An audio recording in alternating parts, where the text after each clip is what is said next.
What do you feel are the key things that school owners have to do to be successful if they want to run a martial arts school that's profitable?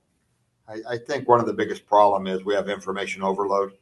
So constantly, if I can go to a seminar, I can go to a Maya convention, I can go to any convention, and I'll hear 10 different ways how to enroll somebody. I'll hear somebody say, don't upgrade anybody, I'll pay cash everybody out. Somebody else say, just build your billing check. Very confusing, and it creates inertia in in the industry. What I'd like is someone to pick a path. Like if you pick Warrior, we also train business. Like the next seminar we have anybody who's ever thought about doing a business seminar with Grandmaster Von Schmeling, who arguably has the most successful multi-level program in the world. Him and I are doing a multi-level part in the for the owners during the next mass warrior training. Also we teach business. It's just my emphasis on having the best possible instructors possible and then helping them make money by having business systems behind it. But for me, it's not business first. For me, it's martial arts first with great instructors. And if then you're allowed, I don't even let anybody come to my business seminars if they don't train. If they don't physically train with Warrior, I won't teach them how to make money. You don't deserve, if you're not still training, as far as I'm concerned, regardless of your age, I won't help you make money because I want martial artists. I mean, you might have used to be a black belt, but if you haven't trained in the last 2 years, you're not one anymore. Right. You'll have the title, but people who want to train, I will help them make a tremendous amount of money. And but I don't advertise that. I advertise the physical part because there's a lot of people already fitting that need yourself. A lot of people out there will help you make money. And I think if that's your focus, not the martial arts part, get help. But you can't get 10 different recipes and make the same chocolate cake. I mean, that's just, but they'll take one thing from you and one thing from Maya and one thing from Dave Kovar. And that doesn't get you anywhere. Pick a path, be successful. If it doesn't work, find somebody who's actually making it work.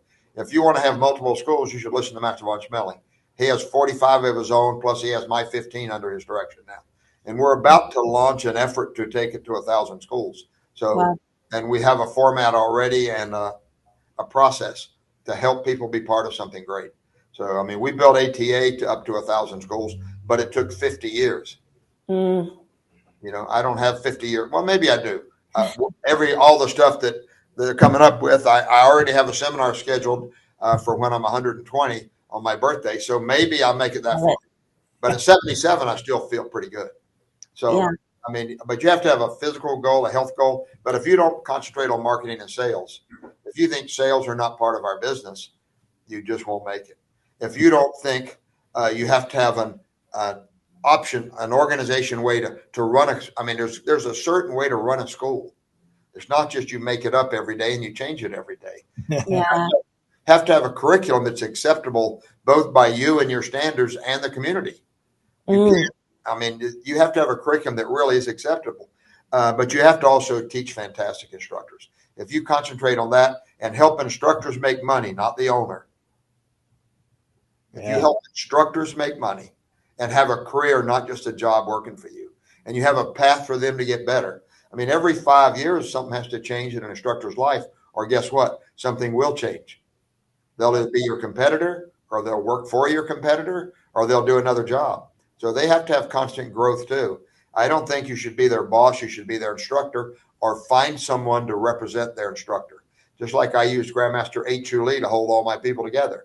Just like the Catholic Church uses the Pope, but he uses God. You know, everybody, you can't just be, no, I'm the best there ever is. And as soon as they're as good as you, they're gone. Yeah. So you have to have some kind of format.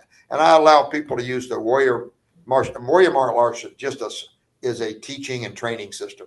It's not really a style like you would consider Krav Maga or Kung Fu. Or it's not that. It's just a bunch of instructors from ATA, from GTMA, from Master Lawrence Arthur's group, from Europe, from South America, coming together to train together. I train beside, like you and I train together at Gracie. And I think training together, we're going to put on our pants, put on our logo shirt. We're all going to match.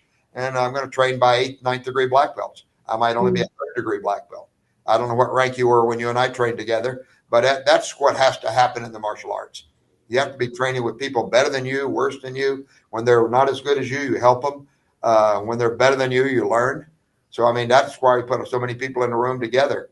But you'll be in a room of 150, 200 people, all with the same path to be the best damn martial artist you can be. Sorry. You No, just no. got to Well, get, you got to get better. I mean, if you think you're the best there ever is, you're not.